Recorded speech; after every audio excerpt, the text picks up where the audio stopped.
లవర్స్ని తీసుకురావచ్చు, కానీ మీరు విడిపోతే మనకు సంబంధం ఉండదు. Overall movie was very nice. 3.5/5. Heroine characterisation మాట్లాడుకుంటే ఫస్ట్ పార్ట్ కన్నా సెకండ్ పార్ట్ హీరోయిన్ క్యారెక్టరైజేషనే బాగుంది. మీరు చూడండి సినిమా, ఓకే అందరూ ఎంటర్టైన్ అవ్వండి అంతే, ఇంకేం చెప్పలేము. థియేటర్స్లో చూడండి.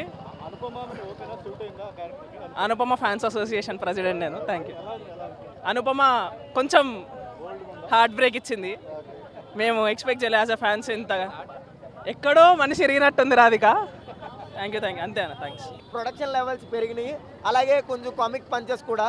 మాటలు ఆడడానికి అంటే మాటలు లేవు దీంట్లో, ఓన్లీ పంచెస్ అనమాట. బ్యాక్ టు బ్యాక్ అనమాట.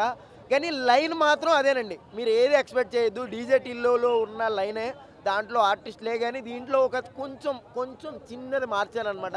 ఆ ట్విస్ట్ అనేది ఇంకా కొంచెం అంటే బాగుంది అనిపించింది. అంత ఎఫెక్ట్ఫుల్గా బ్లాస్ట్ అవ్వలేదు, కానీ చాలా బాగుంది. క్లీన్ అండ్ గ్రీన్ అనమాట. చూసినంతసేపు నవ్వుకుని అయ్యో చచ్చిపోతాను రా బాబు, అది అలా చచ్చిపోతారనమాట.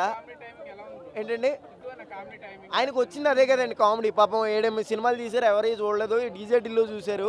దాని తర్వాత కూడా మేజర్లీ 3 కోసం ఎక్స్పెక్ట్ చేస్తున్నారేమో.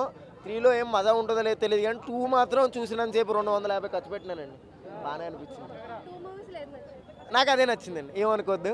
నాకు అదే నచ్చింది, ఎందుకంటే నాకు అనుపమ అంటే ఇష్టం లేదు. ఆయనకు ముద్దెట్టేసింది కదా, అది వేరే విషయం.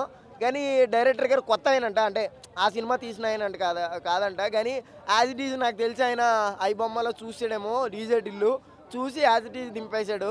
బాగుంది, అంటే పంచెస్ మారిని, థీరీ మారింది, ఒక లైన్ మారింది, కానీ యాజ్ ఇట్ ఈజ్ మూవీ అయితే అదే. ఏదో ఎక్స్పెక్ట్ చేస్తున్నాం, ప్లాన్ బర్స్ట్ అవుతుంది, బొమ్ము అంటదేమో అనుకున్నాం. నాకు అనిపించింది బాగుంది.